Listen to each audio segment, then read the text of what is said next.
আসসালামু আলাইকুম। শুরু থেকে শেষ পর্যন্ত সাথে থাকুন। ভালো কিছু পেতে যাচ্ছেন।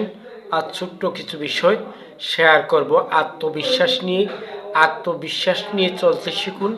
আত্মবিশ্বাসী মানুষ মাত্রই হয়তো কেমন লাগলেও এই আত্মবিশ্বাসী মানুষই তার কাজে সফলতা বয়ে আনতে পারে।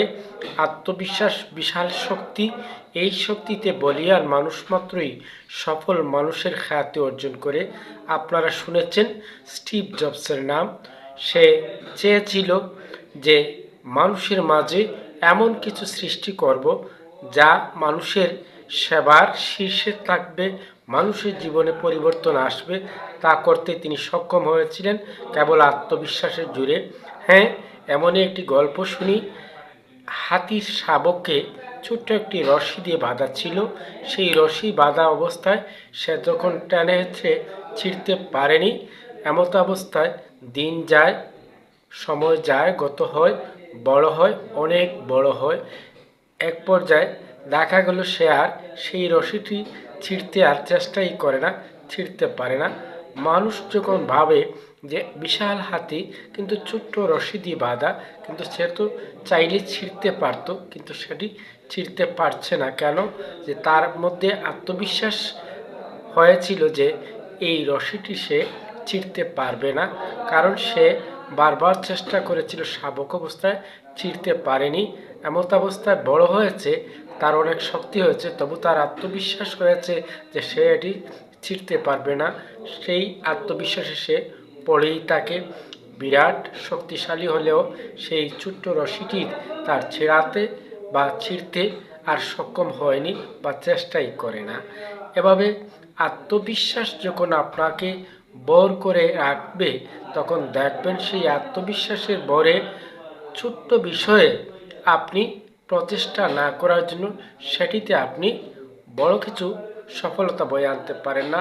আবার দেখবেন বিশাল বড় সফলতা এনেছেন সেই ছোট্ট আত্মবিশ্বাসের বলে। এমনই অনেক মানুষ আমরা দেখি, ছোট্ট, কিন্তু সেই ছোট্ট মানুষটির বিশাল বড় স্বপ্নের পথে লেগে থাকা, আত্মবিশ্বাস নিয়ে কাজ করার ফলে সফলতা এসেছে।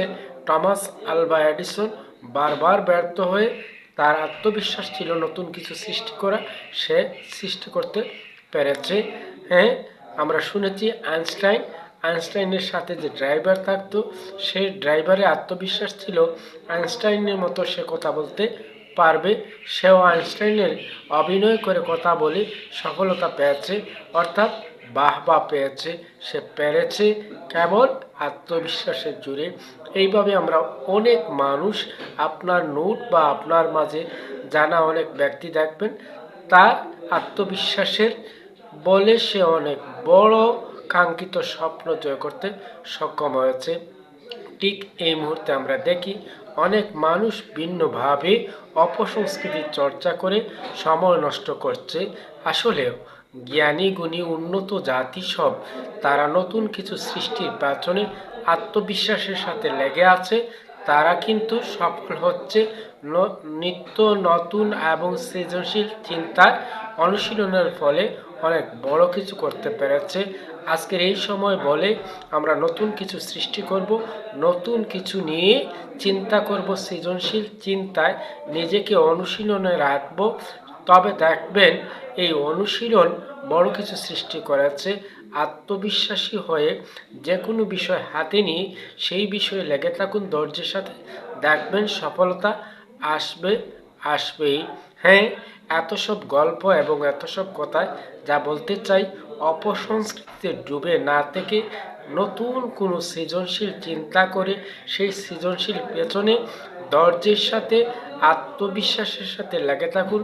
দেখবেন নতুন কিছু সৃষ্টি করবেন এবং উন্নত মন মানসিকতার পরিচয় বহন করবে। আসুন আজকের এই অপসংস্কৃত চর্চা থেকে বেরিয়ে এসে নতুন কোনো সৃষ্টি, নতুন কিছু তত্ত্ব নিয়ে গবেষণা করি, সৃজনশীল চিন্তায় অনুশীলন রাখি, তবে দেশ জাতির সম্পদ হবেন। আজকের মানুষ, প্রত্যেক মানুষ দেশ জাতির সম্পদ।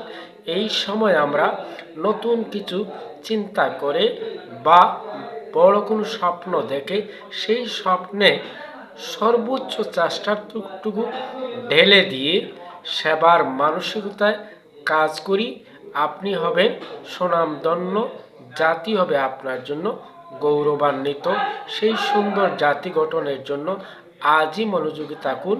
আমরা নিম্নগামী না হয়ে ঊর্ধ্বগামী হই, উপরের দিকে চাই। বিশ্ব কোথায় যাচ্ছে আর আমরা কি নিয়ে ভাবছি? আসুন নিজের চিন্তা ভাবনায় পরিবর্তন আনি, ভালো কিছু নিয়ে চিন্তা করি, জীবনকে উন্নত করি, দেশ জাতির সম্পদ হই। ধন্যবাদ শোনার জন্য।